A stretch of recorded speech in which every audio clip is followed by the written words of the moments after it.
I remember when I was super depressed, I had a lot of anxiety, and that anxiety would take a toll on me. So every time I would have anxious thoughts, they would continue to tell me that it's never going to go away. No matter how much I try to stop it and no matter how much I want to end it, the anxiety thoughts are not going to go away. So they took a toll on me. They brought me down this endless loop of like, it's never going to get better, it's never going to go away. And I got super sad, I got super depressed.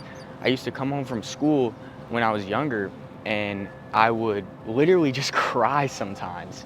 And I noticed that a lot of the times this sort of thought pattern would happen during the winter time. But it's not that it was cold outside was the reasoning why I felt that way, because for one, not everybody feels that way when it's cold.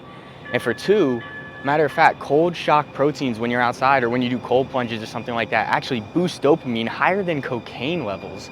So it would be impossible for it to be that, because if anything, you would be happier, because dopamine is like that happy hormone. The reason is the activities and the belief. I want you to realize what you're doing in summer versus what you're doing in winter.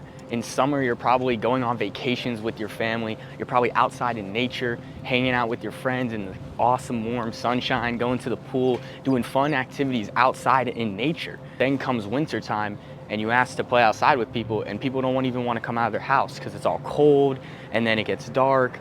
But it's not the fact of the weather, it's more so the fact of what we choose to do with the weather. So instead of playing outside because it's cold and dark, or traveling, or playing certain games outside, we contract ourselves into this little box that we call our room.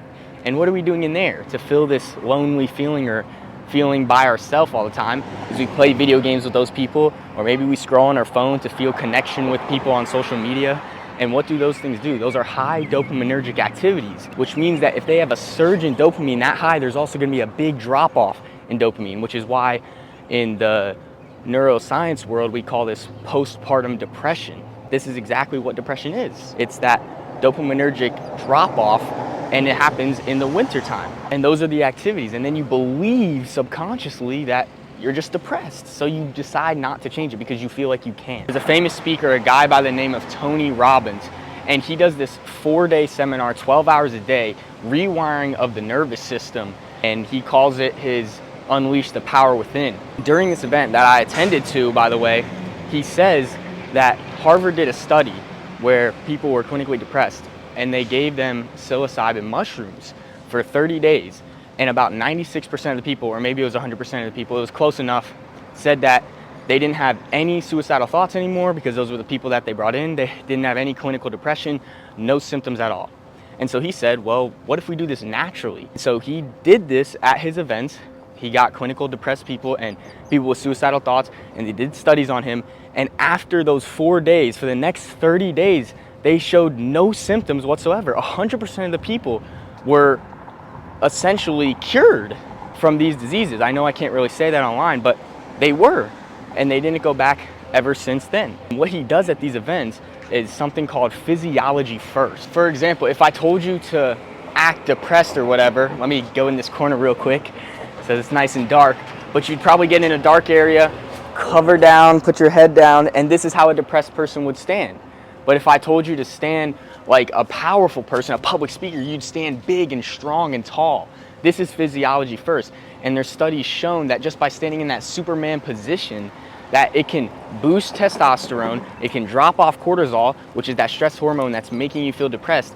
And I believe there's one more thing, I cannot think of it right now, but that's called power posing. This is because motion creates emotion.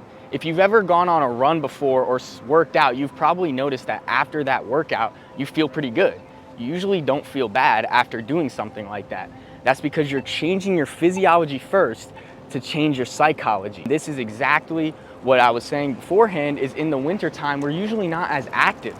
We're usually not outside hanging with our friends, running around, working out, all this stuff. We're contracted in a little box, trying to play video games or on our phone and trying to feel this feeling that we get from hanging out with other people. And over those same days in this seminar, he also goes over breaking limiting beliefs, because you're probably holding on to some limiting beliefs that are making you have these depressed thoughts constantly, especially the one where I'm depressed. Then you believe that you are already depressed and you cannot find a solution if you are the problem. I've said this multiple times. And the last thing I've noticed with myself when I've had these sort of depressive thoughts is I was always thinking about something that was not of the present. which is what he does in these 4 days as well. It sounds like I'm an advocate for him right now, but it was a great experience. In these 4 days, he does a lot of focus shifting work. For example, if you're depressed, are you thinking about the past, the future, or the present? Most of the time you're thinking about the past and what you could have done better or what you regret. And then you're thinking about how the past equals your future, in which it doesn't. And that means that your future is not going to be compelling, and it's going to be just like the past. So you're living in this depressed state of mind your whole entire life until you're waiting for an external thing to bring you some joy. It's all in our heads. Thinking is truly the root cause of all suffering. I'm going to say this multiple times. You're going to have a video coming out on that. But guys, please take action with yourself. Please do something about this video. Don't just watch it and then go to the next one. I beg you to start to change your life. Start to do the internal work. I always made fun of it, but the internal work is what's going to change you out of this state. I love you all so much, and this is your life, so take full control. Let's do this together.